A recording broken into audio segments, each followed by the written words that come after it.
Étant donné que j'ai été interpellée en tant que parlementaire, actuellement, je suis présidente d'une mission d'information avec Madame Panonacle comme rapporteure du groupe Renaissance, et nous sommes un certain nombre d'élus à mener cette mission d'information.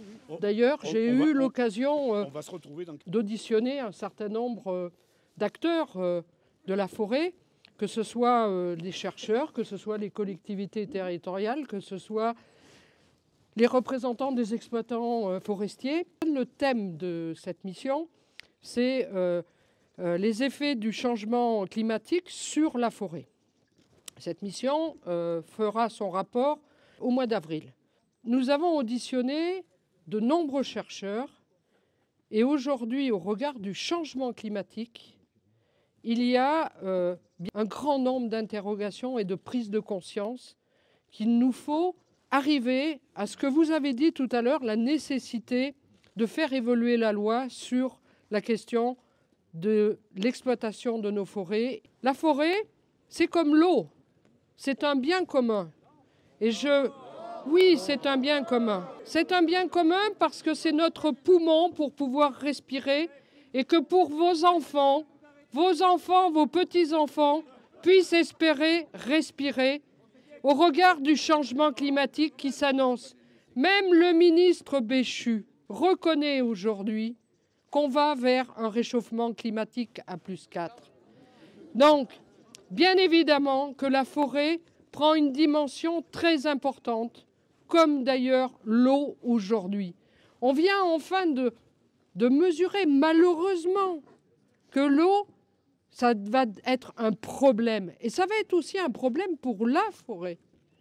Et donc, nous avons besoin aujourd'hui de réfléchir à son exploitation et à son devenir. Même les scientifiques, aujourd'hui, s'interrogent. Nous devons agir.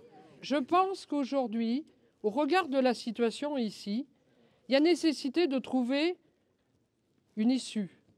J'ai fait une proposition qui a nécessité de se mettre autour d'une table. La forêt, elle évolue dans le temps.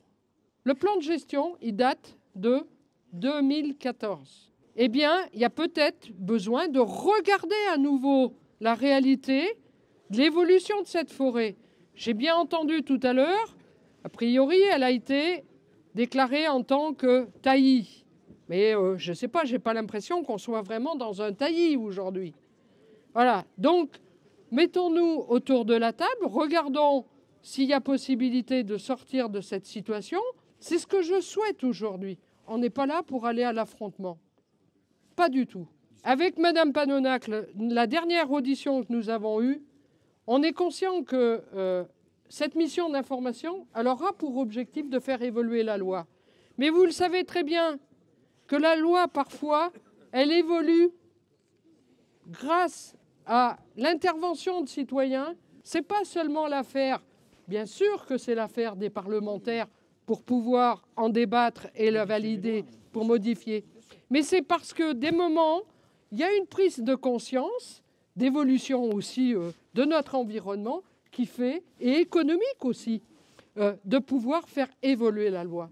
Donc, voilà pourquoi aujourd'hui je suis là. Le plateau de 1000 vaches, c'est aussi sur ma circonscription. Voilà, donc j'y suis attachée et nous sommes tous attachés. Mais aujourd'hui, ce que je constate, c'est qu'on a besoin de se parler, on a besoin de sérénité, on a besoin aussi que chacun s'écoute.